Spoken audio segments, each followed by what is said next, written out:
Welcome to Behind the Byline, a podcast by Newswire, where we chat with journalists across APAC on what goes behind their bylines. We will find out more about a day in the work life of journalists, the challenges they face, and how PR professionals can work better with them. I'm Robin, Audience Development Executive at PR Newswire. Today, my guest is Matt Cowan, Chief Editor of the Bureau Asia. Based in Ho Chi Minh City, Matt has been working in media in Vietnam for the past 7 years and has previously been published in Travel and Leisure Southeast Asia, Market Insider, and Branding in Asia, among others. With over a decade of experience living in Vietnam, Matt has created amazing stories. With over a decade experience living in Vietnam, Matt has created amazing stories, providing a wealth of insight on culture, history, and lifestyle in the country with insatiable curiosity. He currently serves as the owner and editor-in-chief of the Bureau Asia, which focuses on travel and lifestyle in Vietnam and its neighborhoods. Welcome to Matt to the podcast.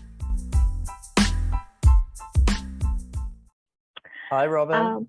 Hi, can you tell a fun fact about yourself to our audience? Well, firstly, thank you for inviting me on your amazing podcast, and it was a pretty impressive introduction. Something fun about me, well, I don't know, something a little bit unusual is that I grew up on a dairy farm in northern Victoria in Australia. So anyone who's grown up on a farm will know that you can drive a car from a very young age and all kinds of vehicles. So when I came to Vietnam, actually getting on a motorcycle and driving around wasn't too much of a challenge for me, although it took me a little while to get used to the road rules. Cool. And it's been 4 years since you established the Bureau Asia. Can you share about the journey so far and what's so unique about the publication? Yeah, the journey's been a fairly interesting one. 2018 was when I decided to embark on this journey, and I was pretty much flying blind because I was pretty new to digital media. I was really only a consumer at that stage. So I had the sort of obligatory social media pages like Facebook and Instagram. And as I said, I was more of a consumer. I wasn't really creating media per se. So I was pretty much flying blind, and it's a challenge because even though there's a wealth of information out there and there are people who've come before me with plenty of experience, it's actually hard to find out what it's like until you actually do it. So there's a lot of mistakes along the way, quite a few successes. But yeah, as I said, I started with social media pages, Facebook and Instagram, and also a website. The website was the key sort of foundation of what I wanted to achieve. And previous to that, I was an editor with an English language magazine here. So I sort of took the skills and experiences that I'd gained working with them into what I was trying to achieve with the Bureau. Originally, I'd planned it to be a more of a male-oriented platform because that was the kind of information that I was looking for as a middle-aged man living in Vietnam. I was sort of finding that there wasn't really that much information for me, for someone who'd lived here for quite a while and was looking for something a little bit different from just how many people can you fit on a motorbike or where the best banh mi is, all those sort of superficial things that you get excited about when you first come to Vietnam. I was over that, and I was looking for things that were more suitable for me as a middle-aged man. So in terms of perhaps health, lifestyle, diet, fitness, that sort of thing as well. And as it turns out, I don't know, do we count the last 2 years? Yeah. Technically, over the last 3 years, perhaps. My followership, I suppose, if you want to call it that, is probably a 60-40 split anyway. So it's probably 60 male, 40 female. So there's definitely things for females to engage with on my platform. It's certainly not a male-oriented platform as I'd originally wanted it to be. It's very heavily on the travel side, very travel focused these days. So naturally, that really suits any demographic. Cool. That's really interesting. And can you share some challenges you have faced and how did you overcome them? Oh, there's a lot of challenges. How much time do you have? As I mentioned earlier, I was new to creating content digitally. So I probably wasn't even familiar with SEO. I wasn't really sure what those letters meant, probably, 4 to 5 years ago. So I had to sort of try and get my head around that and always make sure that I was conscious of SEO whenever I am making content, especially for my website. But at the same time, I'm aware that I don't want it to sound too clickbaity as well. So there's that sort of delicate line between creating a headline, for example, that is attractive or clickbaity. So I didn't want to become known as too tabloidy, so to speak.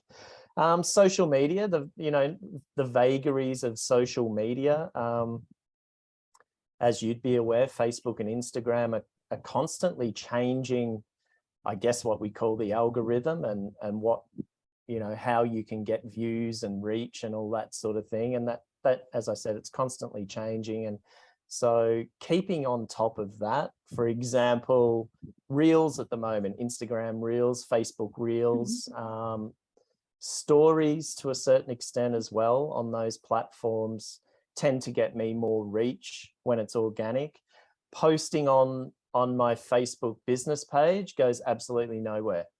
I can post the same content across all of my channels, and probably my Facebook business page is probably not the best thing to say in this podcast, but the reality is that if you don't pay to get the reach, it'll essentially go nowhere. Whereas I've discovered that having a Facebook group where you've built a community, I'm still building that community. I've got about 2,500 followers in that group, and I've found that if I can create engaging content that suits that demographic, then it does quite well.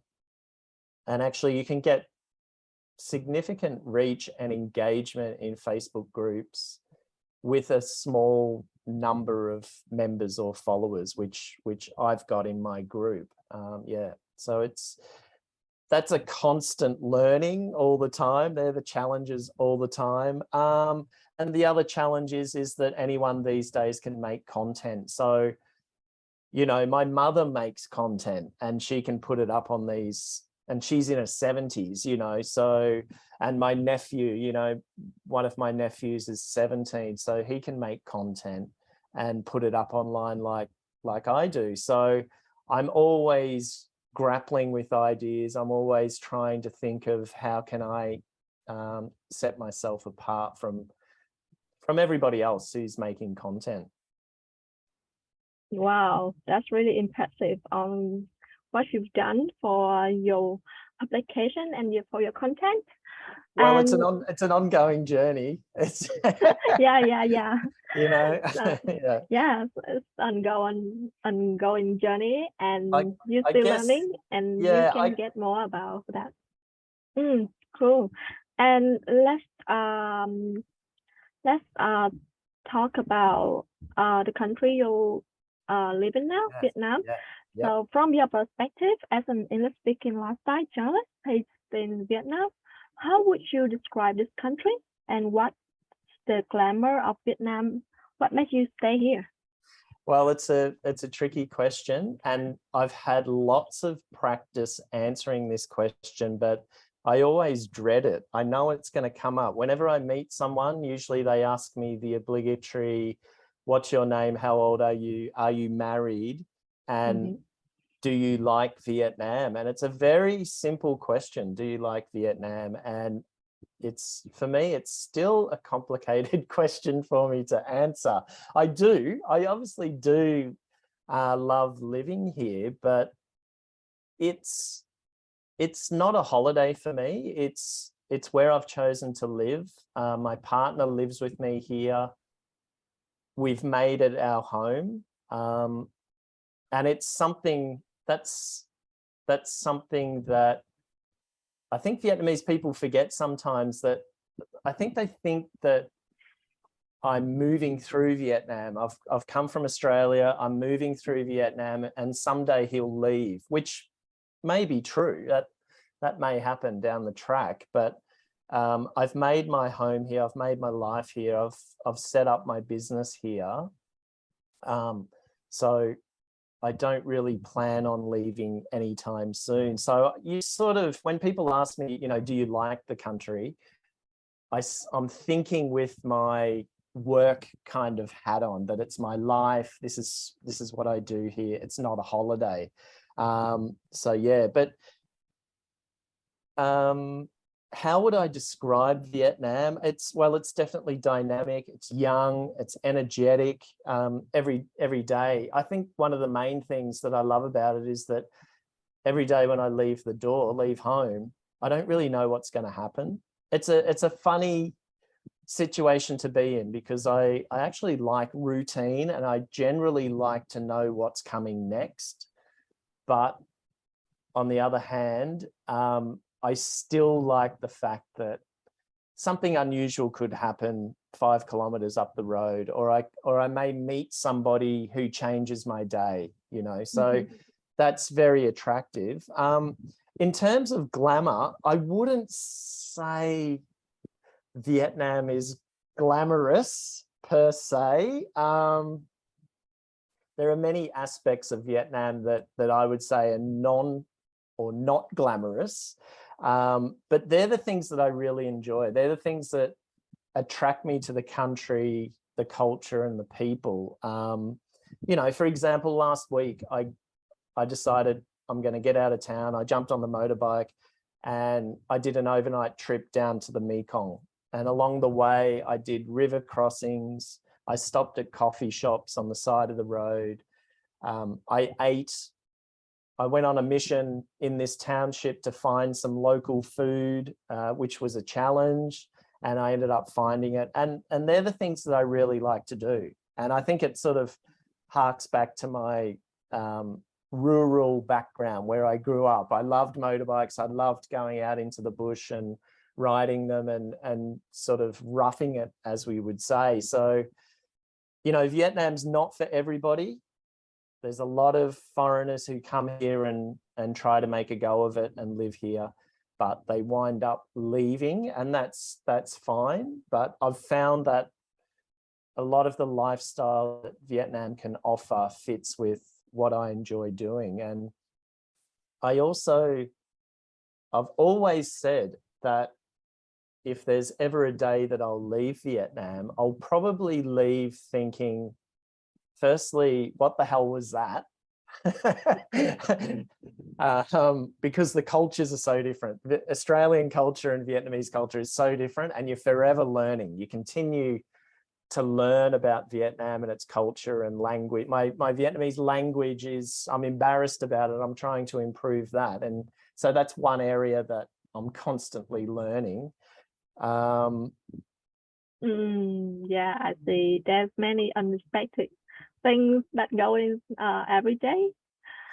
Very much so. It's, if you're someone who likes things regimented, to be orderly, to be on time, don't come. But if you can be a bit flexible and look, I still get frustrated. I'm not going to lie. I still get very frustrated at times, but I have to somehow calm myself, sit down, and work a way around it, or also prepare well in advance. You know, having to renew a visa or a passport, or, you know, having to deal with government agencies can take time. So you can't just take your lunch break off and go into an office and expect something to be completed. So yeah, you do need a fair bit of planning in advance. Yeah, and talking about the work you just mentioned, when you work with the agency, the local agency. So these days, countries in Southeast Asia have lifted their travel restrictions regarding the pandemic. And what is the most notable story about your news coverage in the region after this lifting? Yeah, well, I do a lot of travel stuff at the moment, and I've noticed a real uptick in press releases coming through about properties in Vietnam and Southeast Asia, and particularly in the luxury travel market. They seem to, that market, that area of travel seems to be one that perhaps they've got the funds, or they've been planning in advance to hit the ground running once travel restrictions were eased. So I've noticed a lot of that, a lot of 5-star properties or agencies sending through press releases for these types of properties. They're quite regular at the moment. And recently I attended the International Luxury Travel Market Trade Show in Singapore. I was lucky enough to be invited along to that, which was great, and as part of the media to cover that event. And there's a real buzz around luxury travel. They're very keen to get that going. And according to most of the representatives there, they were saying that travel in that segment, in the luxury travel segment, based on bookings, is actually equal to or higher than pre-pandemic already. So it's very encouraging in that aspect. As far as perhaps more sort of budget travel goes, well, you know, I'm not too sure. I think a lot of that depends on visas and conditions of entry into countries. For example, at the moment in Vietnam, I think at the moment for most countries it's 30 days. So it's a bit troublesome for people who are from around the other side of the world, from the US or perhaps even Europe, to contemplate coming to Vietnam because of the visa situation at the moment. They can't renew in country. So in terms of budget travel, where typically I think budget travelers tend to perhaps obviously spend less, but perhaps stay longer and renew their visas in country. It's not real. Vietnam at the moment is not really a destination for them at the moment. However, luxury travel, yeah, definitely.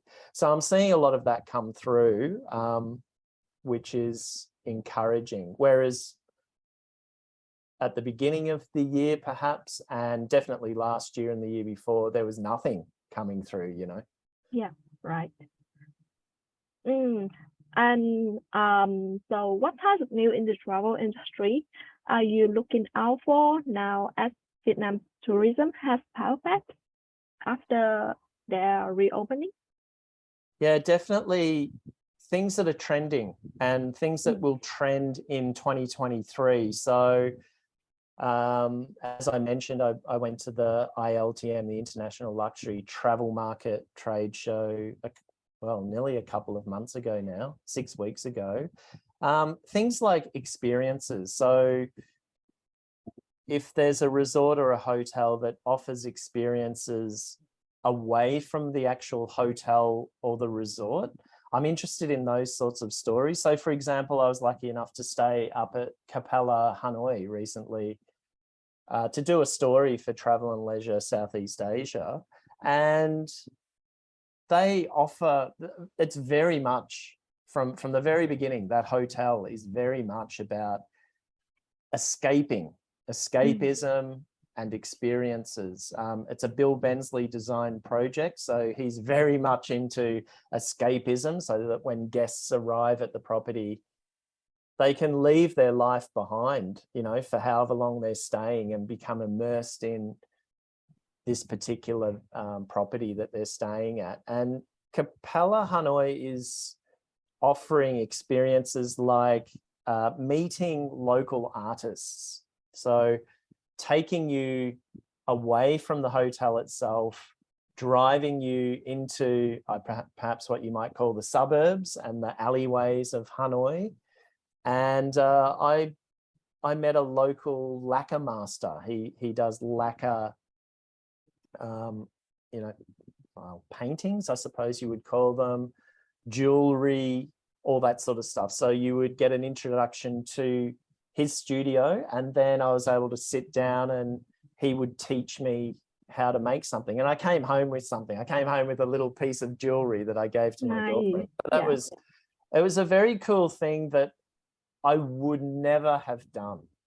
As I mentioned earlier, I'm into motorbikes and roughing it and going out and finding weird and interesting food and places and stuff like that. So going to meet a lacquer master would never be something that I would think about, but I got to talk to him and see where he lived and see where he worked. So it was really good. Wellness. So wellness is another big theme. Obviously, after the pandemic, people are, wellness is top of mind at the moment, you know. So I think it's an area, especially in Vietnam, that we could take better advantage of. I think Vietnam is well set to become a destination for wellness. I think when you think wellness and Southeast Asia, Thailand is what we think of, you know, and they have a very strong medical tourism industry as well. So I think if there's any agencies out there that have interesting stories about how travelers can come to Vietnam and work on their wellness, perhaps their mental well-being and that sort of thing. We have the infrastructure in terms of resorts. As you know, there are spas everywhere. There's a long history of spa experiences here in Vietnam. So I feel like it's all here. Also, marathons. I think, you know, last year I was counting how many marathons there are in Vietnam these days, and there are like something like 25 or 30. I think there's a marathon. Well, we how many provinces do we have? 54 or something. So there's just about a marathon for each province these days. And of course, the Ironman 70.3 is here in Da Nang every year. So I think as an industry, the travel industry should be taking better advantage of those things that are in place already. Of course, another big buzzword is sustainability. Now, whether you believe in sustainable travel or not, it's here to stay, I think. It's a buzzword at the moment, but I think, you know, it's here for the foreseeable future. And it's being driven by consumers and guests who they want to know if the hotel or resort or the community is going to be I was going to say infected, but affected by them going there, you know. And also, what is that community and what is that resort and hotel doing to combat things like global warming, and a big one for Vietnam, plastics in the ocean, you know. It's a very big issue in Vietnam. So that's becoming more and more consumer driven in the travel industry, and resorts and hotels and whoever else is in the travel, and even bars and restaurants, if they're not doing something along those lines of sustainability, then they're at risk of falling behind there. Yeah, so that's interesting. I think the Vietnamese domestic travel market has a way to go in sustainability at the moment. It's not necessarily top of mind for Vietnamese domestic travelers, but I think that'll come eventually. Also, the last one is revenge travel. So if any agencies are wanting to send me some press releases about what's being called revenge travel. So after we've all been locked down for so long, it's built around the concept of travelers wanting to take revenge on COVID and to make up for lost time. So they're going to splurge, according to research in the industry, they're going to spend a little bit more money on more lavish trips, more so than what travelers used to, especially in the luxury area. Oh, cool. And to you, what is the most memorable assignment or interview that you've done in your career, and why? Why it's so memorable? Okay, I'm going to stick to the 3 content pillars that I've got, because I've interviewed a lot of interesting people over the years, people that I wouldn't usually gain access to. So I want to stick to the sort of, perhaps travel in this sense, because there hasn't been a lot of bright lights in the last couple of years. But yeah, I mentioned the ILTM in Singapore. That was a great assignment, if you want to call it that. Being able to go to Singapore, firstly to be invited actually as part of the media, it sort of told me that there was a little bit of recognition there for what I've done over the last few years with the Bureau. So that was really nice. And recently, I've got a podcast, by the way, as well. I've got my own podcast. It's called the Bureau Podcast. And I interviewed Bill Bensley. I mentioned him before. He designed Capella Hanoi, but he's also designed over 200 properties around the world in about 30 countries. So I was keen to get him on my podcast because I'd stayed at 3 of his properties recently, and they're all amazing. If you ever get an opportunity to stay at one of his properties, grab it with both hands because they're just super interesting. And he also designed Capella Ubud, which was voted best hotel in the world by Travel and Leisure magazine in 2020. So he's super cool. He designs properties that are really out there in unusual locations. And I think, yes, from the last podcast, when I interviewed him, he was working on a project in the Congo. So like a camp site, so luxury tents in the African jungle. So, that's an example of the type of person he is and the type of properties that he creates. So yeah, very interesting and exciting and rewarding. Yeah, that's how cool he is. Yeah, he's very cool. Yeah. And receiving press release is part and parcel of your job. And how do you sift through the pile of press release and decide which one will follow up on? Well, I don't really get a pile. I'm a fairly small operation. I'm a one-man band, although I get a lot of support from my partner, Melanie. And occasionally I have contributors, but essentially I'm a one-man show, one-man band. So I do get a few through, and basically anything that hits on the points that I mentioned earlier about what I'm interested in. So trends, certainly in travel, trends for 2022 through to 2023 and perhaps 2024 as well. So, what did I say? Sustainability, wellness, things that have a story behind them. I'm not looking for infomercial or ads. I'm looking for press releases that are obviously promoting a brand or a property or something, but they have a kind of story. Yeah, I agree. And how do you think media pitches to you can be improved? Are you trying to get me into trouble here with this question? Okay, we've been going for a while, so I'll keep it short.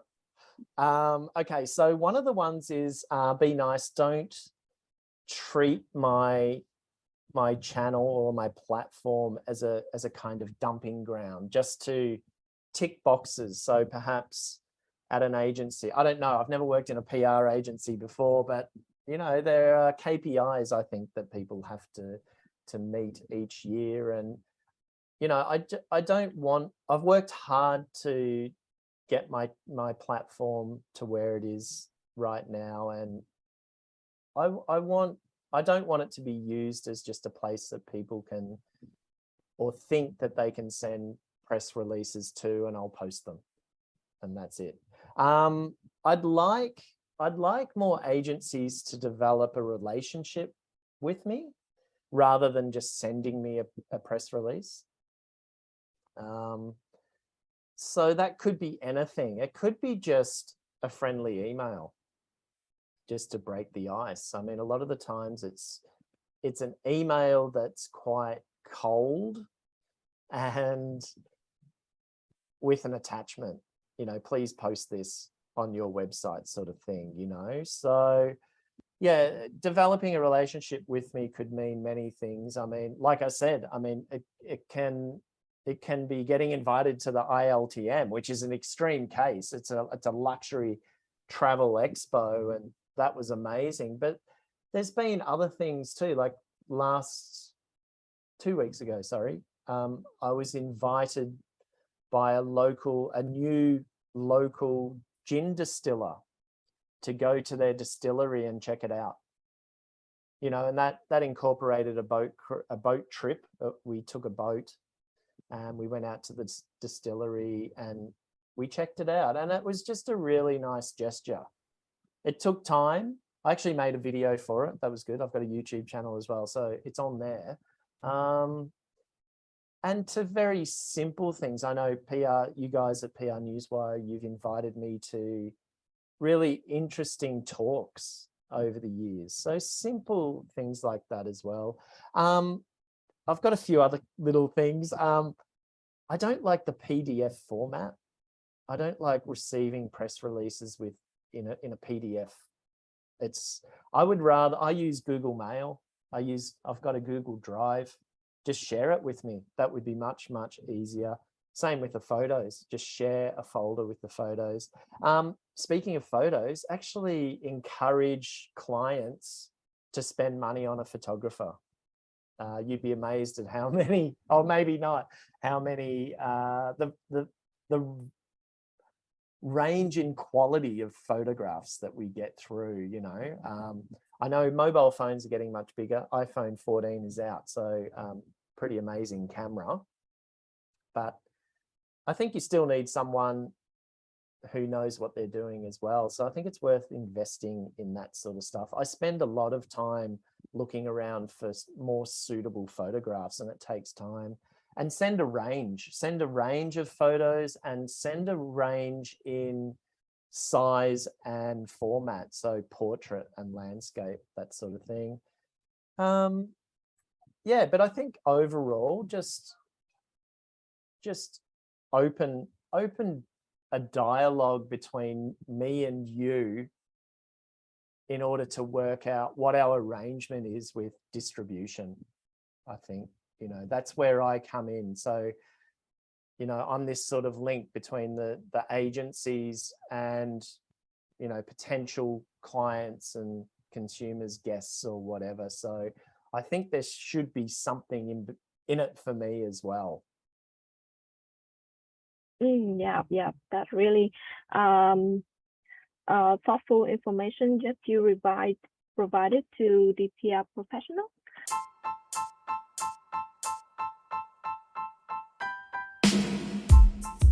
And that was Matt Cowan, Chief Editor of the Bureau Asia on Behind the Byline podcast. Do look out for the podcast on PR Newswire iPad YouTube channel and our blog at prasia.com. We catch up next time.